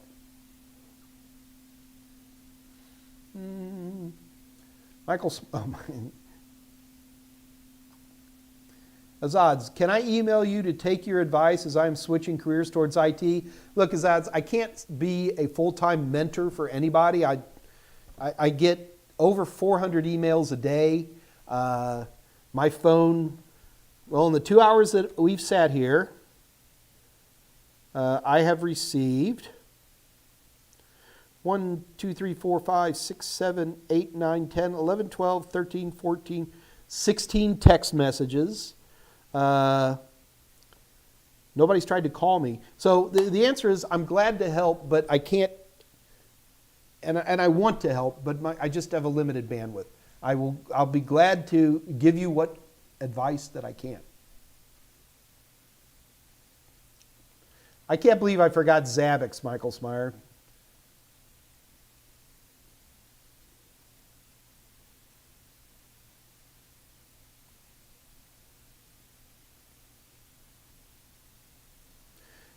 Pravalinka, Mike, I'm passionate to enter into the security field. Will CompTIA Security Plus help me with this? Sure, yes, of course it'll help. So Pravalinka, where is your passion? What aspect about it is passionate? If you tell me you want to make money, I'm going to wag my finger at you. Talk to me about where your passion comes from. Send me an email. Talk to me about it. Give me some ideas. And then I can help you more in terms of where you want to go. Do you want to become a person who's excellent at cloud security? Do you want to become an expert at physical security? You want to make a lot of money in security these days? It's the people who know how to set up cameras and set up gatehouses and hire guard systems and all that kind of stuff. Physical security is a big area. I mean, do you want to help secure wireless networks in enterprise environments? You know, what are we talking about here? You can even say things to me like, well, I want to be a hacker. There's no such thing. But it would give me a sense of where your interests lie. And then I'd also kind of like to know, if you have a passion, that means you've been doing something. So tell me what you've been doing. You know, what have you been playing with that has helped create that passion?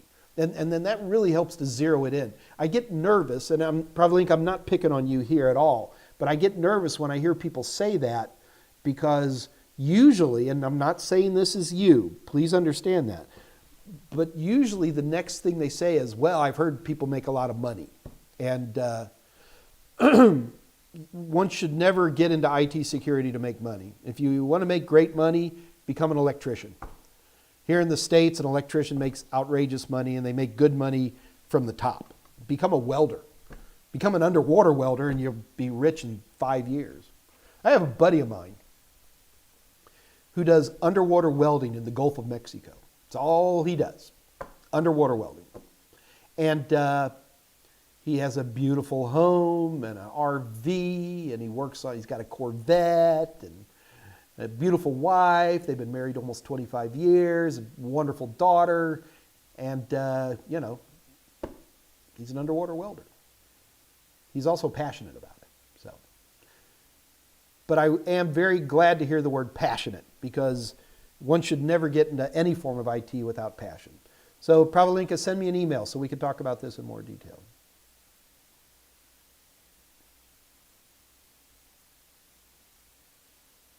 It's so funny when I stumble into a part of a conversation, because it'll say, here's C. Plasman 2009 saying, LOL, sounds like something good friends might do. I have no context for that, so I'm just going to let it slide.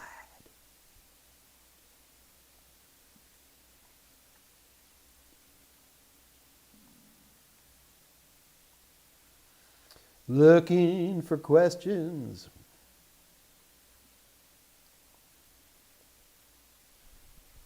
Sven, any advice when I go job hunting? Number one, don't be afraid to apply for jobs that you don't have all the criteria for. I always love, they have entry level, 2 to 3 years experience. Look, they're just trying to scare off people who aren't gutsy. Apply for anything. And when they say, well, you don't have 2 to 3 years experience, so you talk about all the volunteer work you've done and how you helped your friends and family and that kind of a thing. Maintain eye contact. No offense, but as nerds, we're terrible at maintaining eye contact, even me. Make sure you know what the companies are, especially once you get an interview. Look, odds are good, especially with a starting level job, if you're going to put out a minimum of 100 resumes. 200 to 300 isn't uncommon. And out of that, you're probably going to get 2 or 3 offers. If you can, move. That's the other thing. I'll talk to these people, I can't get a job, Mike, I can't get a job. I say, okay, where do you live? Well, I live in East Podunk, upstate New York, 100 miles from nothing. It's like, okay, well, there's a job in Albany, New York. Well, I can't go there. Okay, well, that's a big problem. Be fearless. Be flexible. You'll get a job.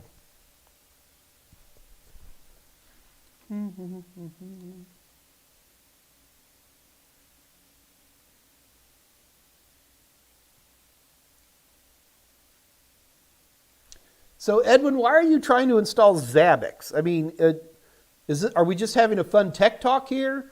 Are you using it to learn about SNMP? I'm just curious, you know, and it's a cool thing for that, but like for Network Plus, simple network management protocol, understanding SNMP, I can see where you do that. You're one of my students on Udemy too. Thank you, Edwin. I appreciate that. Looks like Michael Smyer's got you well covered there, Edwin.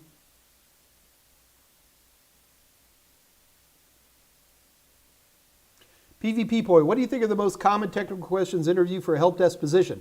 Depends on the help desk. You know, Microsoft Office help desk, you better know Office, right? And that's the other thing. Once you know the help desk position, usually the next question you're going to ask is, what kind of helping are they doing? And then you try to learn that particular product as much as possible.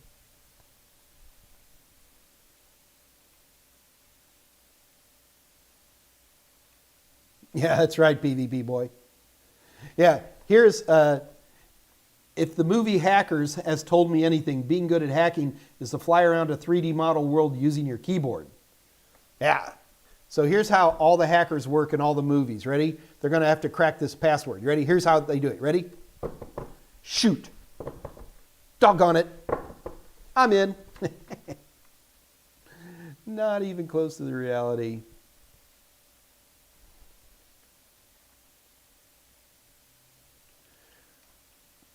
Thomas Robbins, I use Dolphin web browser. Are you teasing? I don't even know what that is.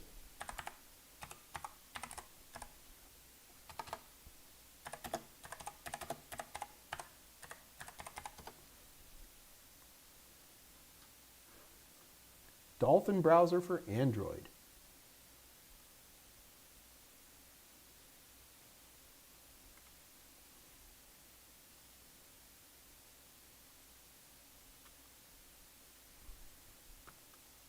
Okay, if it's good, man. Yeah, I'm kind of, if I want to say I'm an old geezer, it's that I don't jump on the bandwagon every time I hear about a new browser. I used to do that all the time. I like my Firefox. Mike, do you ever read back the chat afterwards? Andre, I don't, because you guys don't understand how little time I have. And I apologize. I want to, but it's tricky. Andrew Magia, hope you're feeling, I'm feeling better. I'm going down a little bit again here, but we'll survive.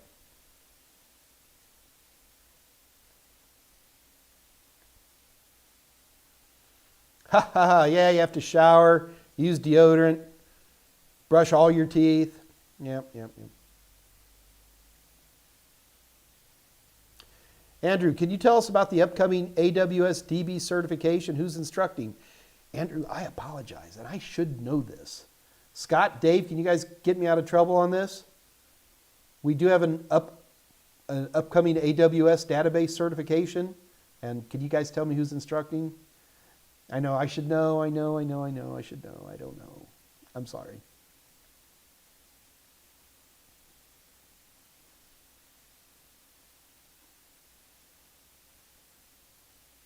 So then, what has been your favorite Windows OS release, the one you enjoyed the most?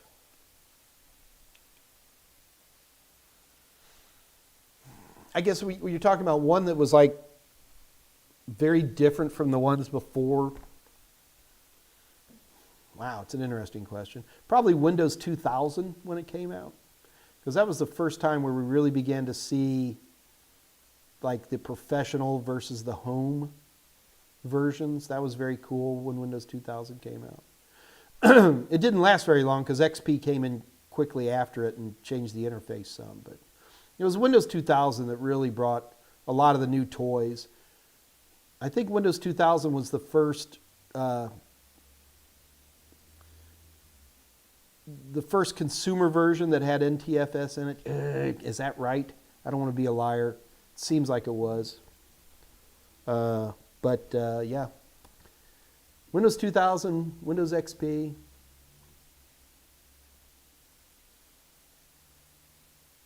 I'm going to go with that. I like every version of Windows. You know, people are like, oh, how do you keep track of all these versions? I love it, you know.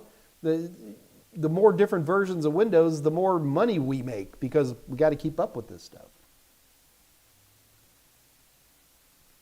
Peter Hunt, can I use VirtualBox in any way to simulate a network of several devices when trying to understand?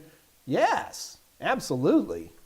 The only trick to making a bunch of VMs on a single machine is, remember, the VMs are going to eat up your RAM. So if you're going to be doing that, if you really, really ought to have 16 gigabytes of RAM. And if you can have 32 gigs of RAM, so much better. That way you're going to be able to easily run 4, 5, 6 virtual machines and actually, you know, jack with the network settings, have them talk to each other. VirtualBox very much supports isolated networks where you can have 4 or 5 machines all on their own isolated network. You can have bridge networking. You can set up their own internal NAT. You can do all kinds of stuff with VirtualBox. And I think it does a great job. I did like Windows ME, Scott. I didn't see any problem with Windows ME. What kind of cherry switches am I using on my keyboard? I don't know what you mean by cherry switches. Is that a thing?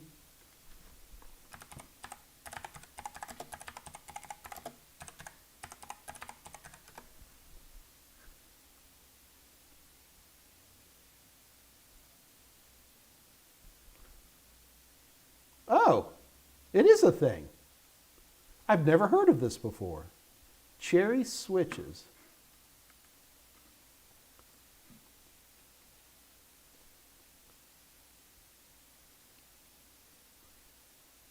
What a cool thing to look into. I don't want to jack with my keyboard right now, but yeah. So cherry switches are a type of mechanical switch. I didn't know this. Thanks, Sam McFarland. Look at this. The old dog, every time I think I know everything there is about computers, somebody teaches me something. And somebody teaches me something every day, so there you go.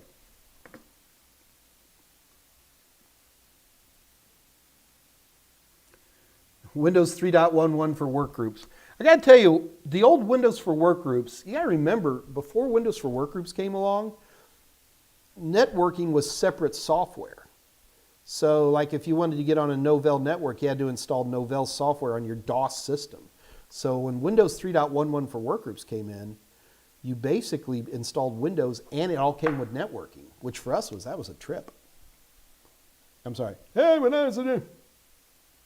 Oh, so Tom Carpenter is going to be teaching the AWS database? Cool.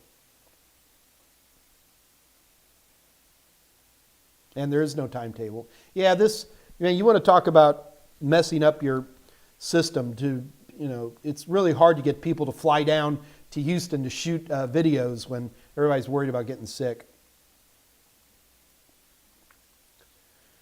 I hate Windows 10 because it's bloated. Sven, everybody complains about every operating system with that way. And then as you get older, and remember to use your old man voice, back in my day, network operating systems were tight. Kim Leach, hi folks, finally up early enough to watch one of these. You're in Oz. Oz? Am I looking at that right? Oh, Kim, what does Oz mean? This stupid American doesn't know what that means. Please help him out. All right.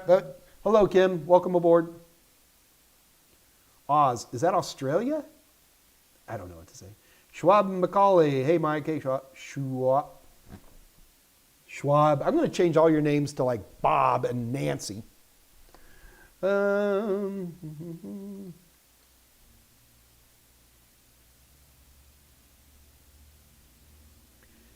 Can one have a job with CompTIA A+ certificate? Yes.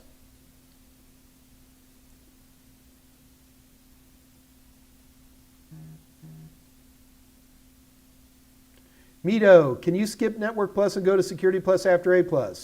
Sure. Mito, there's no rules. You can take any CompTIA certification in any order. It's recommended that you go A+, Net+, Security Plus. But there's no requirement.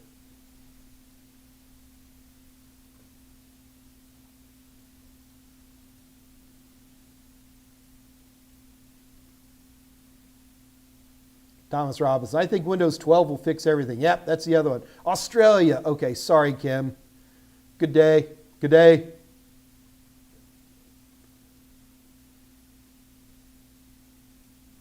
Okay. All right, guys, so it looks like we're wrapping up the hour. Kim, glad you snuck in. And so I'm going to actually wrap it up a couple of minutes early here, guys. So anyway, I will see you guys next Monday, and that's again at 2 o'clock, 2 p.m. Central Daylight Time. Kim, I'm curious what time it is in Australia for you right now. I could look it up, but I'm lazy. Anyway, do keep in mind, no giveaways today, guys. I'm sorry. I promise Wednesday and Friday I will have giveaways. I absolutely guarantee it. But until then, we're going to go ahead and wrap it up 3 minutes early. I will see you guys next Wednesday. Please email me questions. That is always a great way to handle this stuff. I'm glad to answer the questions on the live chat. Always glad to do that. But especially if a more complicated question that takes some thought, send it that way. When in doubt, just email me the question. And if it's something I can answer easily, I'll email you back, say, hey, I'll get you covered on Monday or something like that. So,